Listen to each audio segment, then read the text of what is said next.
Magandang araw guys. Lupit talaga ni Yoyoy. Pwede na ito mag-asawa. Hindi na. Pwede na ito mag-asawa ng 5. Lupit talaga. Kanila guys, hindi ito marunong magtrabaho.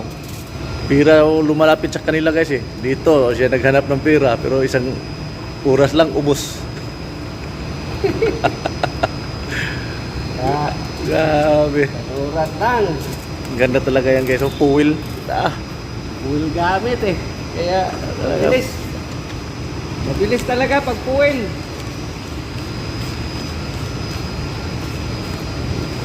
Lupet. So, ito yung mga gawa ni Yoyo dito guys. So, mag-uwi naman daw to siya. Namimiss na niya yung bata eh. O dinadaanan ng bata. Sa wakas. Uwi na daw siya eh. Ayaw na niya dito sa Manila guys. Ligpit. Ano yung balbulan lang kulang natin dyan. So tapos na ito. Tapos na din yung pagtrabaho. So kailangan natin ilagay yung balbula. Yung balbula nito guys ay ano, yan, sa kitchen exhaust duct to eh. Ang purpose niyan yung drain plug na i-install namin. Yun yung pag marami ng langis yung loob ng duct, nakabent yung duct natin guys. May kuwan siya sa gitna. So diyan natin ilagay yung drain plug na yan. Ayan o. Tsaka kung kailangan maglinis ng duct, may pintuan naman tayo.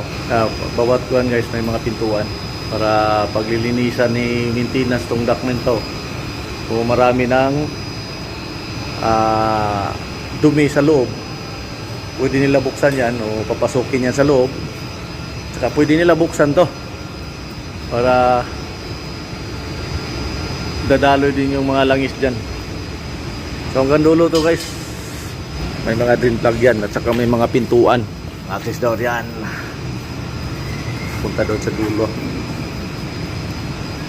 So tapos na tayo dito.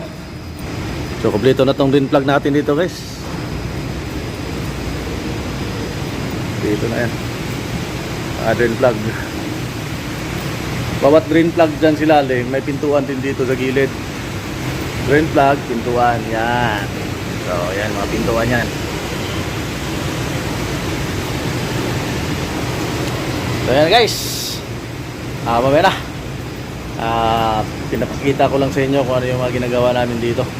So mamaya na guys, ingat lahat. Bye bye, love you and God bless.